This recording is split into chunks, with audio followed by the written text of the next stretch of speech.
ជំរាបសួរតាយើងពុកមានទាំងអស់គ្នាខ្ញុំមកឈ្មោះកុងទីអាថ្ងៃនេះគឺខ្ញុំមកដល់វត្តតំពេងថ្មហើយ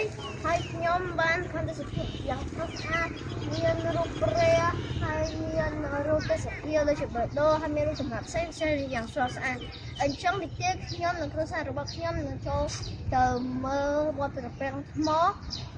ជ្រៅចំណឹងហើយដើរមើលទេសភាពជាច្រើនទៀតឥឡូវនេះគឺខ្ញុំបានមកដល់វត្តហើយខ្ញុំបានឃើញរូបព្រះច្រើនអង្គដែលថាជាព្រះសម្មាសម្ពុទ្ធហើយនោះគឺមានរូបបេះដូងហើយមានព្រះសង្ឃខ្លះដែរហើយនេះគឺជារូបបេះដូងចំណុចដែលគេបានធ្វើអញ្ចឹងទីទៀតខ្ញុំនិងគ្រួសាររបស់ខ្ញុំនឹងចូលទៅក្នុងវត្តហើយ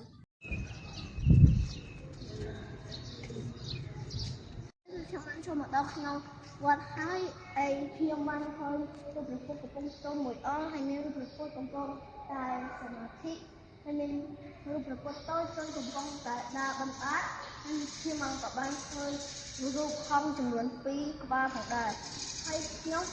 បានឃើញរូបតាក់ទងនឹងព្រះពុទ្ធជាច្រើនផងដែរបន្តិចនេះគឺខ្ញុំនឹងចេញទៅមើលទេសភាពនៅក្រៅបន្តទៀត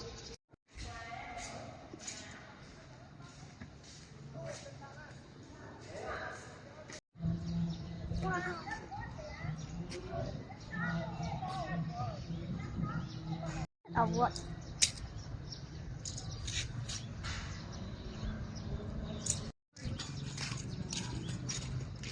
នេះគឺខ្ញុំបានមកដល់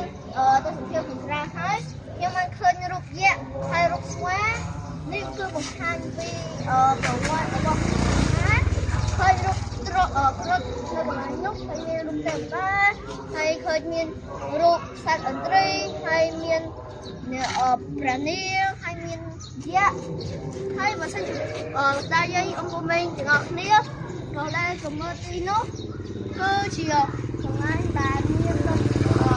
ចំណាក់ជាច្រើនអង្គមានលោកជាច្រើននៅពីក្រោយព្រះពុទ្ធហើយព្រះពុទ្ធនៅធ្ងន់ហើយក៏មានប្រជាពលរដ្ឋកំពុងតែស្មារតីព្រះពុទ្ធផងដែរឥឡូវនេះគឺខ្ញុំនឹងចូលទៅក្នុងដើម្បីមើលរូបចម្លាក់សត្វជាច្រើនអញ្ចឹងសូមមកទស្សនាជាមួយខ្ញុំទាំងអស់គ្នាឥឡូវនេះគឺខ្ញុំបានចូលមកដល់សួននេះហើយដែលគេដាក់ថាសួនស្ដីឆ្នាំថ្មីហើយខ្ញុំបានឃើញរូបសត្វច្រើនដូចជាសត្វកុកសត្វដំរីហើយមានរូបមនុស្សហើយមានដំរីនេះទៀតមានសត្វសង្ខៈមានរូបសាដកមានរូបកបព្រៃហើយមានរូបសត្វស៊ីបារ៉ា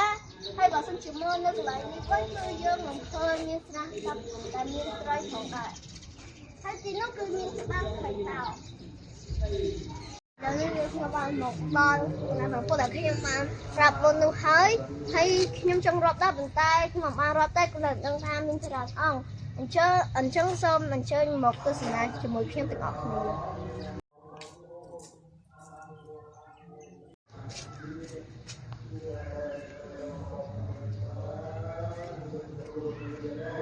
ខ្ញុំបានចូលមកដល់ខាងក្នុងនៃកន្លែងព្រះពុទ្ធហើយខ្ញុំបានឃើញព្រះពុទ្ធ